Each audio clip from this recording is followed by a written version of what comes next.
We're going to talk about a tool that's been used in a lot of spiritual texts, religious texts to support in moving forward. And this has probably been one of the biggest challenges for me.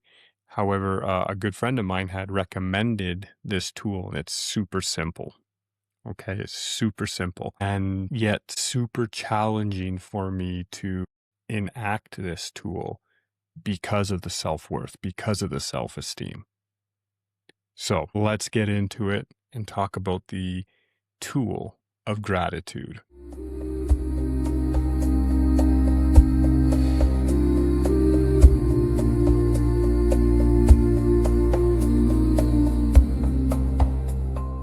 Welcome to the 14th episode of Amber in the Dark. I am your host, Mike Warren, and today we are talking about a tool that a lot of, like I said earlier, religious texts, spiritual texts talk about, which is gratitude. And for me, this has been a challenge because of when I look back at where I've been and things that, the stories that I've been playing into, it's hard for me to find gratitude because I feel I have fallen so far or fallen so low, especially with a lower self-esteem or a lower self-worth. There's nothing I could be grateful for, right? However, understanding how the brain works in looking and searching for things when we give it an input, this is a tool that must be utilized. And it's something that I'm incorporating, starting right now. And so I'm going to share it with you and in hopes that it can support you. Because I do get how hard it can be. Like if you're really fighting the battles, those inner battles, to focus on gratitude probably seems like the furthest thing you can do at this moment.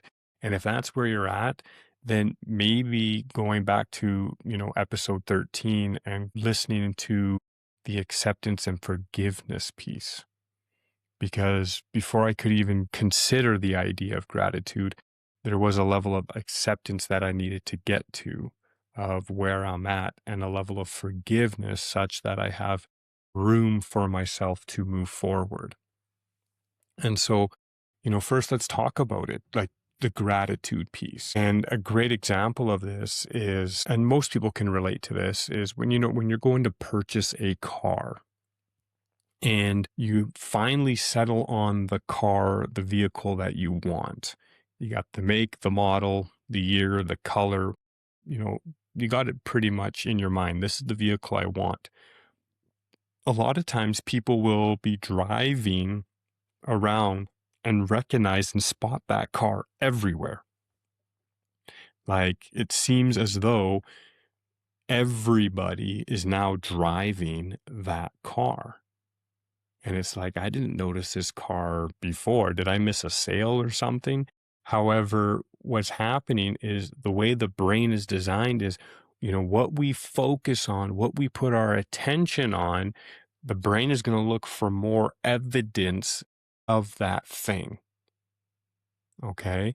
And so this is why I wanted to share with you why it is so important, especially if you're in those denser energies, those denser frequencies, because when we operate from the place of that, shame, guilt, regret, depression, those denser energies, and we play into the stories and we ruminate in the thoughts and don't take action and make different choices, the brain is actually looking for other events, other situations that can give us feedback that match what we have going on upstairs.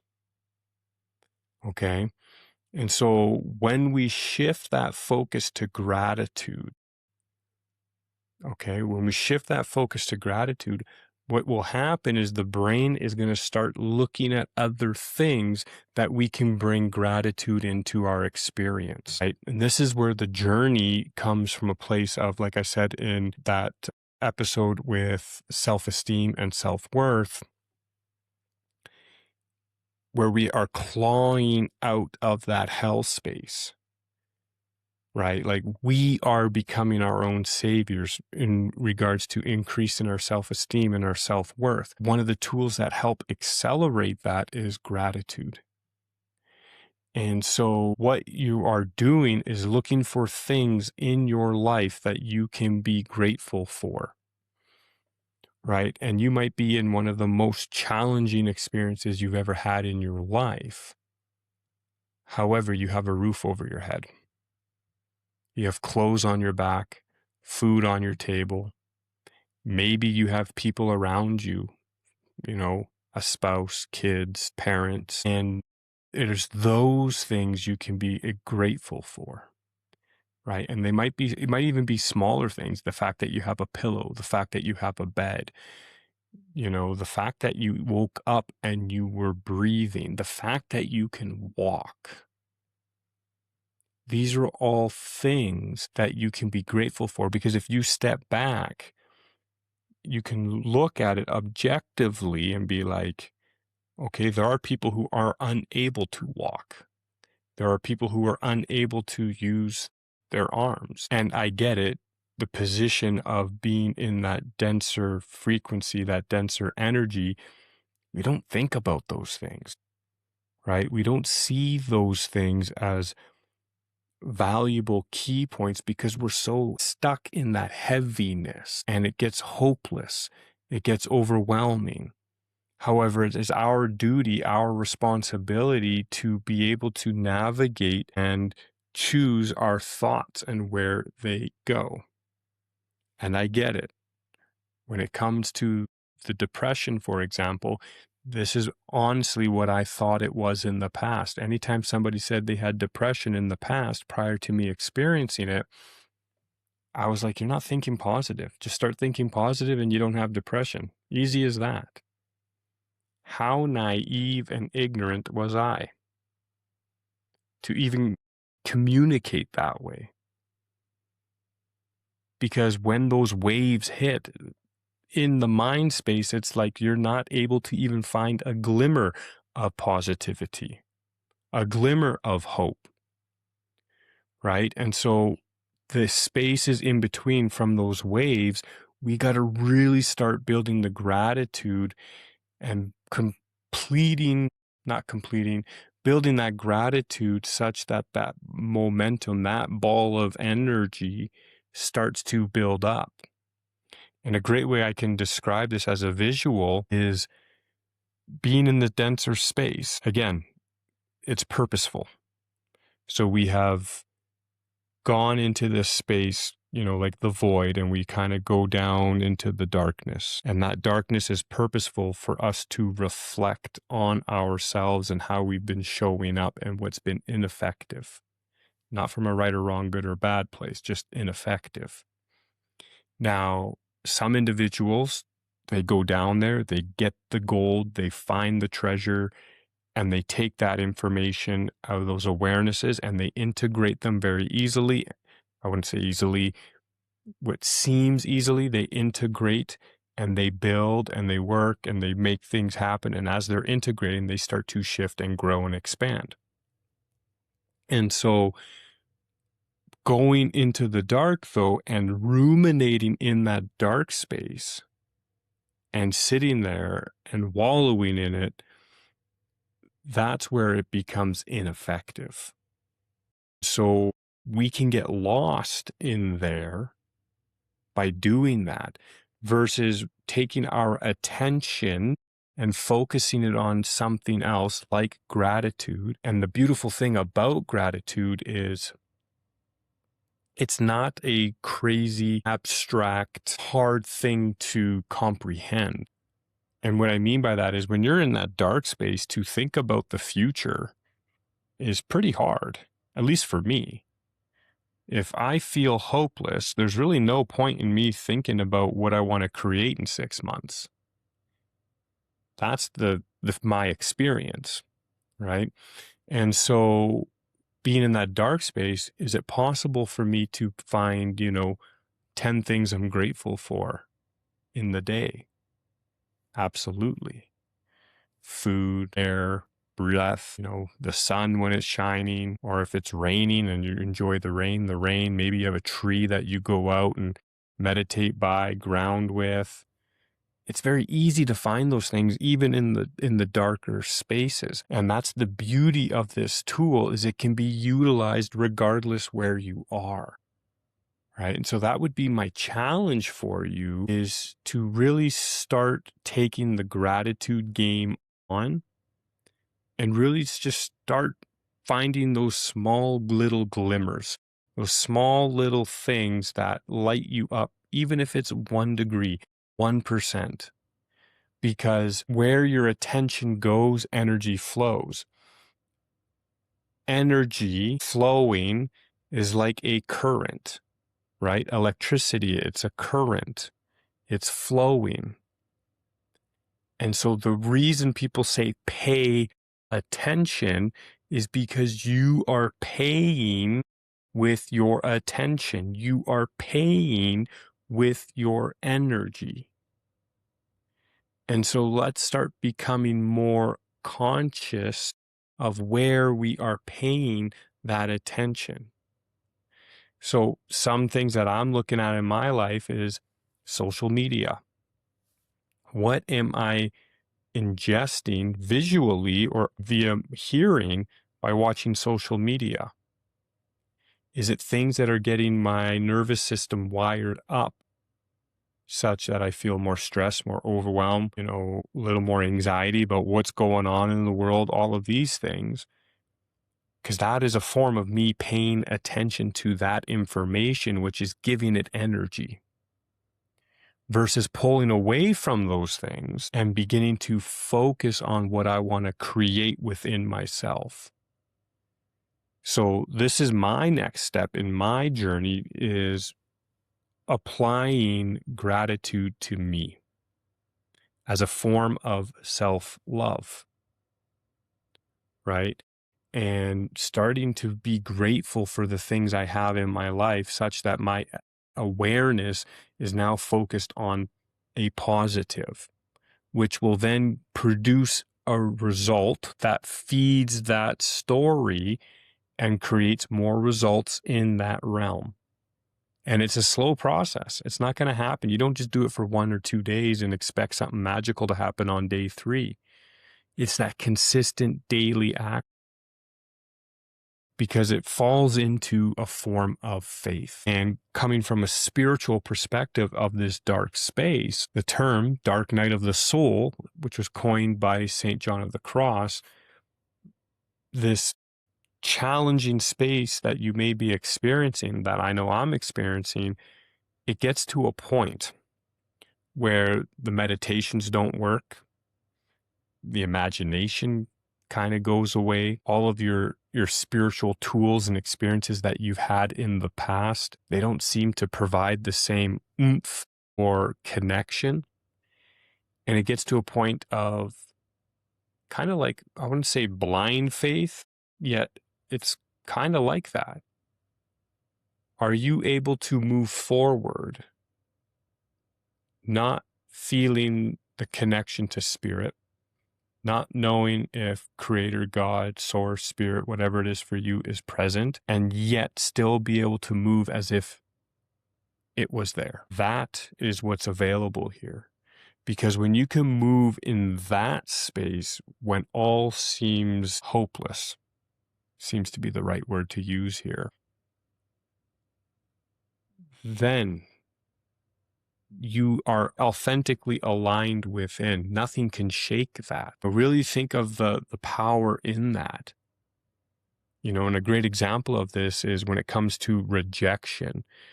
I used to work in sales, and when I was working there was always a form of fear of asking for the sale, because there was a fear of being rejected. No, I don't want it. However, this idea of me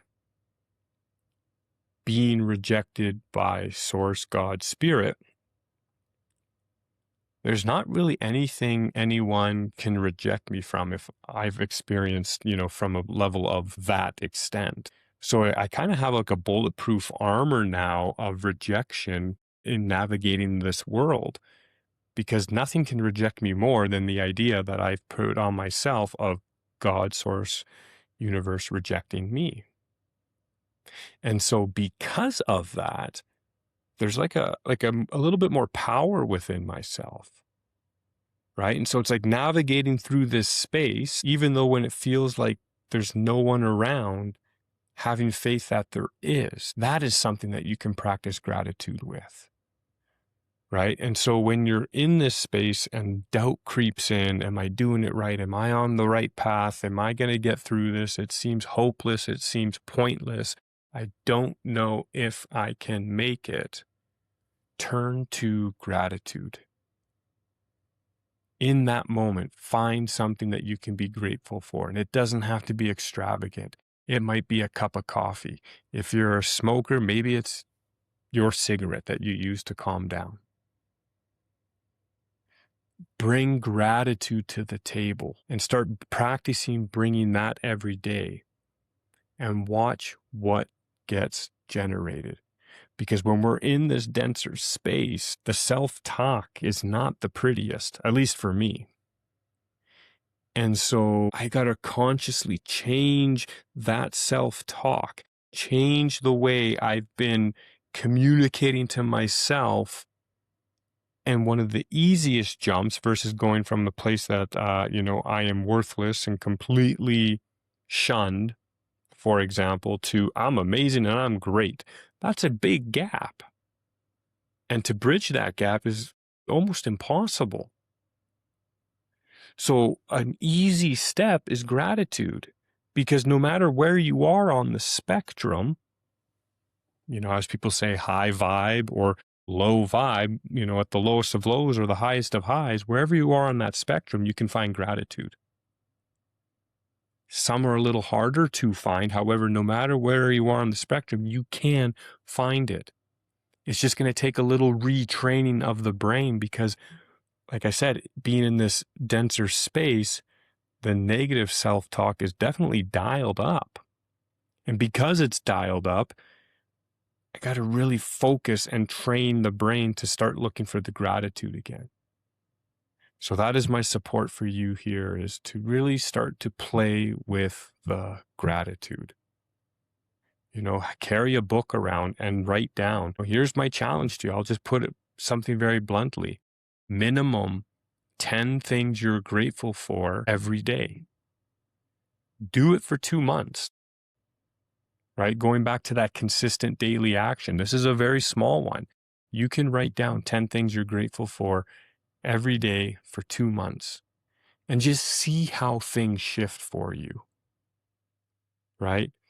I mean, you have a choice. You can continue to spin your tires and ruminate and be challenged and all of this stuff. And if you've been in it in a long period like I've been, at some point you got to realize it's not working.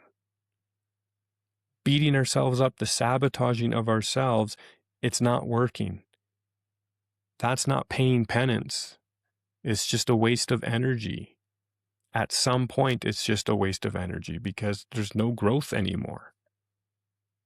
So my suggestion is choose something different to experience something different. And this tool, for me, on my capacity and what I can do based on my experience, this is a very simple piece that I can just incorporate. I can find things to be grateful for every day. I just couldn't see it. Now I'm starting to open that up and I want to share that with you. So if you're open to it, I challenge you. Minimum 10 things every day. The things you cannot write the same thing twice. If you wrote, I'm grateful for food today, tomorrow you're not able to write you're grateful for food again. It's got to be different things each time. And that's going to start training the brain to find those grateful moments, those grateful things, to get it trained to look for that now. So if you're open to it, take it on. And I definitely want to thank you again for tuning in, listening to the podcast. It means a lot to me. And again, my hope is that this finds the person that needs to hear it such that it supports them and to continue. because there are people out there I know that are struggling right now mentally and emotionally. And because of that, I want to bring this to the table in hopes that maybe one person hears this and says, you know what, I can do this. And they take that step. So if that's you, keep going. And always remember, no matter how dark it gets, even the smallest of embers can light your path.